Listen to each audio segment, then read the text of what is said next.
कहानी की शुरुआत में हमने देखा कि यूएसए का एक फाइटर जेट जब अफगानिस्तान में उड़ रहा था तो अचानक ही कुछ दुश्मनों ने उन पर एक मिसाइल दाग दी। टेरी जो कि प्लेन उड़ा रहा था उसने तुरंत फाइटर जेट का डिफेंस सिस्टम एक्टिवेट किया, लेकिन बदकिस्मती से मिसाइल फिर भी उनके जेट पर आ लगी। प्लेन पूरी तरह कंट्रोल से बाहर हो चुका था और अब जिंदा रहने का सिर्फ एक ही तरीका है, प्लेन से नीचे कूद जाना। दोनों बिना समय गवाए अपने फाइटर जेट से कूद गए। कुछ मिनटों बाद केट और टेरी को होश आया तो वो अफगानिस्तान के रेगिस्तान के बीचों बीच थे, लेकिन इससे पहले टेरी घायल केट की मदद कर पाता अफगानी फाइटर्स ने उन्हें घेर लिया और टेरी पर धुआंधार फायरिंग कर दी, जिससे वो बुरी तरह जख्मी हो गया। फिर जैसे ही एक अफगानी फाइटर टेरी के पास आया तभी अचानक से केट ने उस पर हमला बोल दिया। उसने अपनी बंदूक से उस आदमी को वहीं ढेर कर दिया। इसके बाद केट ने दूसरे दुश्मनों पर भी ताबड़तोड़ फायरिंग की और अपनी बहादुरी से उन्हें निहत्था कर दिया। लेकिन मुश्किलें यहीं खत्म नहीं हुई। अचानक एक और अफगानी फाइटर वहां आ गया और जब केट उस पर फायर करने लगी तो उसे एहसास हुआ कि उसकी बंदूक में तो गोलियां खत्म हो चुकी हैं। मजबूरन उसने वहां से भाग निकलने का सोचा, लेकिन इससे पहले कि वो दुश्मन के हाथों मारी जाए टेरी ने हिम्मत जुटाई और उस अफगानी फाइटर को गोली से उड़ा दिया।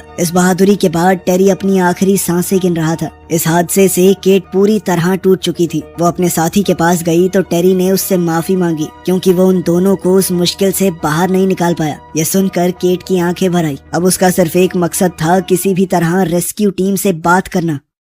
उधर दूसरी तरफ बाकी अफगानी फाइटर्स ने देखा कि उनका लीडर अभी भी जिंदा है। साथ ही उन्हें ये भी पता चला कि अमेरिकन फौज वहां से फरार हो गई थी। कुछ देर तक चलने के बाद केट को दूर से दुश्मन की गाड़ियों का एक पूरा काफिला नजर आया जिन्होंने पूरे इलाके को घेरा हुआ था। केट ने तुरंत फैसला किया कि यहाँ रुकना खतरनाक है, इसीलिए वो छुपने के लिए पास के एक बंकर की तरफ भागी। लेकिन बंकर तक पहुँचने से पहले ही दुश्मनों ने उसे देख लिया और उस पर धुआंधार फायरिंग शुरू कर दी। उनके लीडर ने तो केट के ऊपर एक मिसाइल फायर की, लेकिन वो किसी तरह बच निकली। फिर जैसे ही धुआं साफ हुआ तो केट ने देखा कि धमाके की वजह से बंकर का दरवाजा खुल गया था। अब केट बिना एक भी सेकंड गवाए बंकर के अंदर घुस गई। तभी एक दुश्मन उसके पीछे दरवाजे तक आ गया तो केट ने अपनी पिस्टल से उसे मार गिराया। खैर इसके बाद केट ने देखा कि वो ऐसी सीढ़ियों के सामने खड़ी थी जो शायद सैकड़ों मीटर गहरी हैं, लेकिन उसके पास कोई चारा तो था नहीं, इसीलिए उसने नीचे उतरने का फैसला किया। उसे कुछ भी समझ नहीं आ रहा था कि ये कैसी जगह है, पर फिर भी वो धीरे धीरे आगे बढ़ रही थी। तभी पीछे से उसे दुश्मनों के आने की आहट सुनाई दी तो बाहर का रास्ता ढूंढने के चक्कर में केट और अंदर चली गई। फिर जैसे ही वो बंकर के एक हिस्से में गई तो उसे बहुत गंदी स्मेल आई और थोड़ी आगे जाकर उसकी आंखों के सामने जो खौफनाक मंजर आया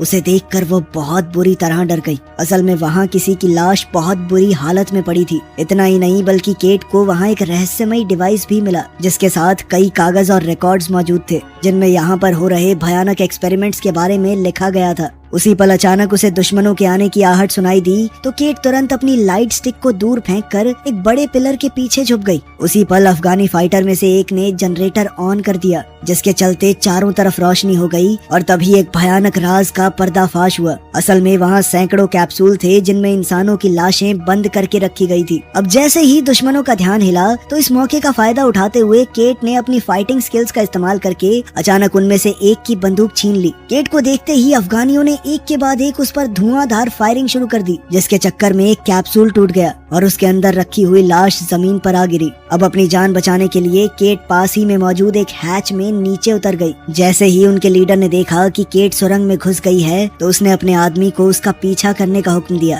ताकि उसे चारों तरफ से घेरा जा सके। फिर उसने चिल्लाकर दूसरे आदमी को वहीं रुकने को कहा ताकि अगर केट वापस लौट कर आए तो भी बच ना पाए। वो आदमी अपनी जगह संभालते हुए धीरे धीरे उस लाश की तरफ बढ़ रहा था जो कैप्सूल से गिरी थी। उधर केट बिना कोई आवाज किए सुरंगों के अंदर रेंगती हुई आगे बढ़ रही थी। जैसे ही उसके पास एक दुश्मन हैच की जांच करने आया तो केट बिल्कुल पत्थर की तरह जमकर खड़ी हो गई। इसी दौरान जो आदमी पहरा दे रहा था उसने सोचा कि गिरी हुई लाशों को एक पर्दे से ढक देता हूँ। उसे बिल्कुल अंदाजा नहीं था कि उनमें से एक क्रीचर अभी भी जिंदा था और संभलने से पहले ही उस क्रीचर ने उस पर हमला बोल दिया। उसी पल केट किसी तरह इमरजेंसी एग्जिट की सीढ़ियों तक पहुंच गई, लेकिन तभी अफगानों का लीडर मलिक उसके सामने आ गया। उधर दूसरे फाइटर ने अपने साथी की लाश देखी जिसे वो भयानक क्रीचर नोच नोच कर खा रहा था। अब वो डर के मारे जोर जोर से अपने सरदार को मदद के लिए बुलाने लगा। इसी मौके का फायदा उठाते हुए केट ने अपनी फ्लेयर गन से उस आदमी के सीने पर गोली चला दी। फिर तुरंत ही उसने जमीन पर गिरी दुश्मन की राइफल उठाई और एक एक करके सभी को मार डाला। इसके तुरंत बाद केट ने वहाँ एक ग्रेनेड फेंक दिया और सीढ़ियों पर चढ़ने लगी। फिर जैसे ही केट ऊपर तक पहुंची तो अचानक एक अफगान ने उसका पैर पकड़कर उसे खींच लिया। केट संभल भी नहीं पाई कि उतने में उस आदमी के चेहरे पर वो भयानक क्रीचर टूट पड़ा और उसे भी निगलने की कोशिश करने लगा। ये सब देखकर केट बहुत ज्यादा घबरा गई और बाहर की तरफ भागने लगी। क्रीचर ने उसे पकड़ने की कोशिश की लेकिन केट किसी तरह बंकर से बाहर निकल गई। अब इस क्रीचर को अंदर ही कैद करने के लिए केट ने बंकर के दरवाजे को जंजीरों से बंद कर दिया। पर जैसे ही वो वहाँ से निकलने वाली थी तो एक और दुश्मन उसके सामने आ गया। लेकिन जब उस आदमी ने देखा कि वो क्रीचर बंकर से बाहर निकलने की कोशिश कर रहा है तो वो डर के मारे वहाँ से भाग निकला। तब केट भी अपनी जान बचाकर फरार हो गई। लेकिन कुछ दूर जाते ही अपनी गहरी चोट की वजह से वो जमीन पर गिर पड़ी। इस दर्द को सहने और चलना जारी रखने के लिए उसने दवाई का सहारा लिया। फिर कुछ दूर जाने पर अचानक फौजियों की गाड़ी उससे जा टकराई। जैसे ही फौजियों को एहसास हुआ कि ये तो उनकी ही साथी है तो वो तुरंत उसकी मदद के लिए दौड़े। फिर अगले दिन केट को आर्मी कैंप में ले जाया गया। वहाँ उसकी मुलाकात यहाँ के मेजर रॉय से हुई तो केट ने उसे समझाने की कोशिश की कि उस बंकर में कुछ बहुत ही गलत हो रहा है, लेकिन रॉय ने उसकी बातों पर विश्वास नहीं किया। उसने कहा कि लड़ाई के बाद से हालात काफी बिगड़ चुके हैं, इसलिए इस वक्त उनका पूरा ध्यान मेन मिशन पर होना चाहिए। गुस्से में केट ने उस भयानक क्रीचर के बारे में विस्तार से बताया जिसे उसने भागते वक्त देखा था, लेकिन रॉय अपने फैसले से हिला नहीं। केट को जो डिवाइस लैब में मिला था रॉय ने उसे भी अपने कब्जे में ले लिया और उसे कैंप के डॉक्टर के पास भेज दिया। इसी बीच सैनिकों की एक टुकड़ी एक कैदी को लेकर वहाँ पहुंची तो रॉय ने कहा कि इससे पूरी जानकारी निकलवाओ। वहीं बाहर सार्जेंट टॉम केट को शांत करने के लिए आया क्योंकि वो रॉय के रवैये से काफी गुस्से में थी। खैर बाद में जब पैरामेडिक के पास केट का इलाज चल रहा था तो सार्जेंट टॉम सार्जेंट जोन्स के साथ वहाँ पहुँचा। उन्होंने केट से कहा कि हमें तुम्हारी बात पर पूरा भरोसा है, लेकिन बंकर में वापस जाने से पहले उन्हें ये जानना जरूरी है कि वहाँ हुआ क्या था। ये सुनते ही केट ने एक रशियन लाइन लिखी जो उस बंकर के दरवाजों पर लिखी हुई थी। उसकी याददाश्त बहुत तेज है तो उसे सब कुछ अच्छे से याद था, लेकिन केट ये नहीं जानती थी कि आखिर इसका मतलब क्या है। तभी अफगानी कैदी ने बीच में कहा कि ये एक चेतावनी है, इसका मतलब है कि इसे खोलना मना है। इसके साथ ही उस आदमी ने दावा किया कि केट ने उस बंकर के बारे में जो कुछ भी बताया सच उससे कहीं ज्यादा भयानक था, इतना कि वो लोग सोच भी नहीं सकते। इस बात पर टॉम थोड़ा उलझन में पड़ गया। उसने कहा कि अगर उस पर रशियन भाषा में लिखा गया है तो लगभग 30 साल पहले उसे बंद कर दिया गया होगा, क्योंकि 30 साल से यहाँ पर रशिया से कोई नहीं आया। तभी डॉक्टर ने उसकी बात को काटते हुए कहा कि कोई भी इंसान इतने सालों तक बंद रहकर जिंदा नहीं रह सकता। इस पर उस कैदी ने एक और खौफनाक बात कही। उसने बताया कि उस बंकर के अंदर जो जीव जिंदा है वो इंसान है ही नहीं। इस बात ने पूरे ग्रुप को गहरी चिंता में डाल दिया।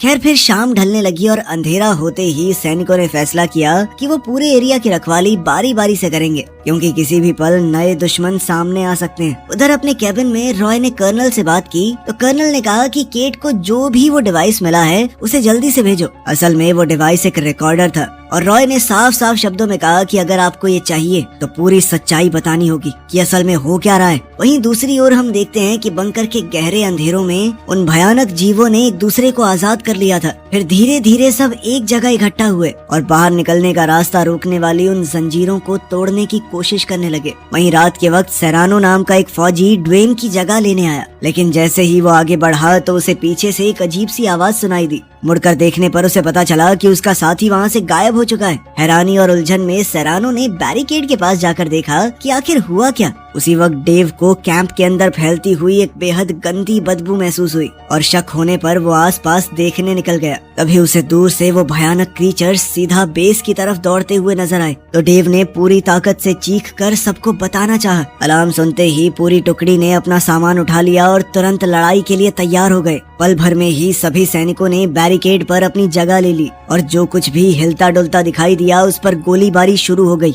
अब रॉय को पूरी तरह समझ आ गया कि केट सच बोल रही थी। उसने सार्जेंट टॉम को ऑर्डर दिया कि टुकड़ी की अगुवाई करो और सभी खतरनाक हथियारों का पूरी तरह इस्तेमाल करना। इसके बाद सैनिक हमला करके उन क्रीचर्स को खत्म करने की कोशिश करने लगे, लेकिन अचानक ड्वेन पर एक क्रीचर पीछे से टूट पड़ा और सिर्फ एक ही वार में उसका सर धड़ से अलग कर दिया। यह नजारा देखकर उन सबके हाथ पैर फूल गए थे। सिएना ने घबरा कर उस क्रीचर पर गोलियां चला दी और उसे दीवार से नीचे गिरा दिया। तुरंत ही पैरामेडिक दौड़कर ड्वेन की मदद करने पहुंचा, लेकिन वो क्या ही कर सकता था। उसी पल उन भयानक क्रीचर्स में से एक ने अचानक उछलकर सैनिकों पर हमला करने की कोशिश की, लेकिन टॉम ने फौरन अपनी बंदूक से गोली चला दी, जिससे वो क्रीचर सीधा मेजर की हट के अंदर जा गिरा। फिर बिना एक भी पल गवाए रॉय उस पर टूट पड़ा और अपनी बंदूक से लगातार वार करने लगा। गोलियों की बौछार से उस क्रीचर के शरीर का एक हिस्सा पूरी तरह नष्ट हो गया। अब कैंप के बाहर सैनिक अलग अलग दिशाओं में फैल गए थे, ताकि जितना हो सके उतने क्रीचर्स का सामना किया जा सके। इसी बीच जैसे ही टॉम ने अपनी फ्लेयर जलाई तो उसे दूर से और भी ज्यादा क्रीचर्स आते हुए नजर आए। ये देखकर उसने जोर से पूरी टुकड़ी को तुरंत पीछे हटने को कहा, लेकिन पीछे हटने से पहले ही बदकिस्मती से 2 सैनिक उन क्रीचर्स का शिकार हो गए। साथ ही एक तीसरा फौजी जो वॉशरूम में छुपने की कोशिश कर रहा था वो भी पकड़ा गया। उधर जैसे ही केट को एक क्रीचर के पास आने की आवाज आई तो उसने जल्दी से हथियारों की संदूक खोलने की कोशिश की, लेकिन वो संदूक नहीं खुली और कैबिन के अंदर घुसते ही उस क्रीचर ने केट पर जोरदार हमला बोल दिया। इसके बाद उस भयानक क्रीचर ने अपनी लंबी जुबान से उसे जकड़ने की कोशिश की। अफगानी कैदी ने जैसे तैसे खुद को आजाद किया और जल्दी से वो हथियारों वाली क्रेट खोल दी। फिर उसने जल्द ही एक मशेटी उठाई और पूरी ताकत से क्रीचर पर जोरदार वार किए, जिसके बाद वो क्रीचर जमीन पर गिर पड़ा और केट तब भी गुस्से से लगातार उस पर वार करती रही। वहीं बाहर कैंप में पूरी तरह अफरा तफरी मची हुई थी। एक फौजी अपनी मशीन गन से लगातार उन क्रीचर्स पर हमला कर रहा था, लेकिन मौका मिलने पर एक क्रीचर ने उसे भी मार डाला। इसके बाद वो भारी बंदूक फायर करते हुए अपने आप घूमने लगी और गोलियां सीधा फ्यूल कैंस पर जा लगी। अगले ही पल पूरे कैंप में एक भयानक विस्फोट हुआ और इस धमाके के बाद सैनिकों ने देखा कि एक क्रीचर बिल्कुल उनके सामने खड़ा था। तब उन सब ने मिलकर आखिरकार उसे मार डाला। उसी पल मेजर ने देखा कि उसकी बंदूक की गोलियां खत्म हो गई थी। वो कुछ कर पाता उससे पहले ही एक क्रीचर ने उस पर जबरदस्त हमला कर दिया। तब केट और अफगान कैदी के साथ बाकी सैनिक तेजी से बैरिकेड की तरफ भागे। साथ ही जोन्स ने तुरंत कैदी को अपनी गिरफ्त में ले लिया। अचानक छाई खामोशी को महसूस करते ही टॉम समझ गया कि अब यहाँ रुकना खतरनाक है। उसने सियाना को तुरंत हथियारों के बेस की तरफ दौड़ने का हुक्म दिया, जबकि वो खुद पैरामेडिक के साथ मेजर को ढूंढने निकल पड़ा। कैबिन में पहुंचते ही सैनिक ने उस क्रीचर पर एक स्टन ग्रेनेड फेंका और इसी मौके का फायदा उठाते हुए रॉय ने अपना बेसबॉल बैट उठाया और एक जोरदार वार के साथ क्रीचर को गिरा दिया। इसके बाद सबने मिलकर अपने सीनियर ऑफिसर को बचाया और उसे आर्मरी में ले गए, जहां डेव और बाकी सैनिक के कंटेनर को खोलने की कोशिश कर रहे थे। इसी बीच सैनिक बड़ी टुकड़ी के पास लौटे, लेकिन अचानक एक क्रीचर ने उन पर हमला कर दिया। अब केट ने कंटेनर से एक कुल्हाड़ी उठाई और सीधा क्रीचर की पीठ पर चढ़ गई। केट ने उस क्रीचर को काफी हद तक घायल कर दिया, जिसके बाद टॉम ने आगे बढ़कर उसे पूरी तरह खत्म कर दिया। फिर रास्ता साफ होते ही पूरा ग्रुप दौड़कर कंटेनर के अंदर घुस गया। दरवाजा बंद करने के बाद उन्होंने थोड़ी देर के लिए आराम किया और फिर आगे क्या करना है ये सोचने लगे। सुबह होते ही जब सैनिकों ने कंटेनर का दरवाजा खोलकर कैंप का जायजा लिया तो अपनी आंखों के सामने का मंजर देखकर वो दंग रह गए। असल में वहाँ ना तो कोई क्रीचर था और ना ही मरे हुए सैनिकों की लाशें। थोड़ी देर ढूंढने के बाद उन्हें आखिरकार एक क्रीचर की लाश मिली तो सब मिलकर उसे ध्यान से देखने लगे, ताकि ये समझ सकें कि आखिर इस भयानक क्रीचर का राज क्या है।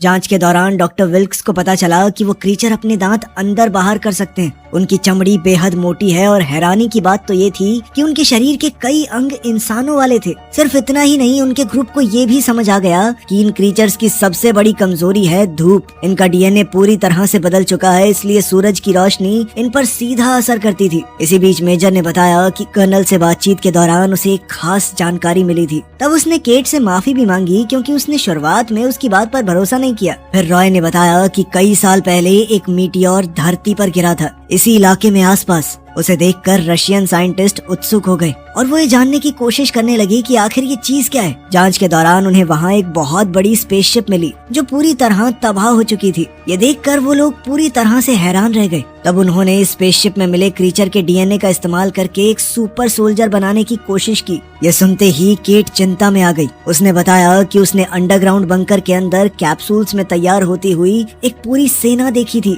जो किसी भी पल जाग सकती है, इसीलिए उन्हें तुरंत वहाँ से निकलना होगा। लेकिन अब उनके सामने मुश्किल ये थी कि रेगिस्तान से निकलने के लिए उनके पास फ्यूल नहीं है। हालात को समझते हुए उन सबको ये एहसास हो गया कि अब उन्हें यहीं रुककर इन क्रीचर्स का सामना करना होगा। रॉय ने सबके सामने वादा किया कि वो आखिरी सांस तक अपने साथियों के साथ लड़ता रहेगा। तभी अचानक टेबल पर पड़ा हुआ वो क्रीचर दोबारा से जिंदा हो गया। वो चारों तरफ मौजूद लोगों पर हमला करने लगा और अपनी लंबी जुबान से केट का सर निगलने की कोशिश की। तब खुद को बचाने के लिए केट ने जोर से अपना सर ही उस क्रीचर पर दे मारा। तब रॉय को एहसास हुआ कि ऐसे तो उसकी पूरी टुकड़ी ही खत्म हो जाएगी। तब उसने अपना ग्रेनेड निकाल लिया और बिना एक भी पल सोचे रॉय सीधा उस मॉन्स्टर पर कूद पड़ा। अगले ही पल जबरदस्त विस्फोट हुआ जिसमें उसका शरीर पूरी तरह से नष्ट हो गया। तभी टॉम घबराकर अपने दोस्त की मदद करने के लिए दौड़ा, लेकिन रॉय को बचाया नहीं जा सकता था। खैर, खुद को संभालने के बाद टॉम अब उस कैदी के पास गया और उसे आजाद करने का फैसला किया। वो चाहता था कि अब वो मिलकर काम करें, क्योंकि उस आदमी ने उनसे एक बात भी झूठ नहीं बोली। इसके बाद पूरी टुकड़ी इकट्ठी हुई और वो सब अपने हथियारों, सामान और गोली बारूद का हिसाब लगाने लगे। जल्द ही उन्हें समझ आ गया कि अगर दोबारा हमला हुआ तो उनके पास इतना गोली बारूद नहीं है कि वो उसे रोक सके। इसीलिए उन सब ने मिलकर एक फैसला लिया कि इससे पहले वो क्रीचर्स उनके ऊपर हमला करें, वो पहले ही बंकर पर हमला करके सारे क्रीचर्स को वहीं खत्म कर देंगे। इस आखिरी मिशन के लिए जल्दी ही सैनिकों ने पूरी तैयारी कर ली। टॉम ने सबसे कहा कि हमारा काम सिर्फ इतना सा है कि हमें बंकर के बाहर बम लगाकर विस्फोट होने से पहले वहाँ से निकलना है। जैसे ही वो बंकर के पास पहुंचे तो टॉम, जेम्स, केट और वो कैदी कबीर, सिर्फ ये 4 लोग बंकर के अंदर घुसे। बाकी फौजी बाहर ही रुक गए। उन्होंने बिना वक्त बर्बाद किए अलग अलग जगहों पर विस्फोटक लगाकर वहां से निकलना शुरू कर दिया। लेकिन बाहर निकलते हुए टॉम की नजर जमीन पर पड़े हुए एक मेडालियन पर गई, जो असल में केट का था। उसे उठाने के लिए जैसे ही वो सीढ़ियों की तरफ बढ़ा तो अचानक एक क्रीचर ने उसे पकड़कर जोर से नीचे खींच लिया। कुछ ही सेकंडों बाद केट को रेडियो पर टॉम की आवाज सुनाई दी। उसी पल उसे समझ आ गया कि क्रीचर्स ने टॉम को कैदी बना लिया है। अपने दोस्त को बचाने का पक्का इरादा करते हुए केट ने बाकी सैनिकों के साथ फिर से नीचे जाने का फैसला किया, ताकि टॉम को ढूंढकर वापस लाया जा सके। अब एलिवेटर क्रेन को चलाने के लिए विल्क्स मिलिट्री व्हीकल के अंदर ही रुका रहा। हालात बहुत खराब थे, लेकिन फिर भी सभी लोग नीचे अंडरग्राउंड एरिया तक पहुंच गए। इसी दौरान मेडिक को रेडियो पर एक अलर्ट सुनाई दिया, जिसमें ऑर्डर्स मिले कि अगले 20 मिनट के अंदर अंदर उन्हें पूरे इलाके को खाली करना होगा। तब घबराकर विल्क्स ने तुरंत सबको बताया कि हमें जल्दी निकलना है,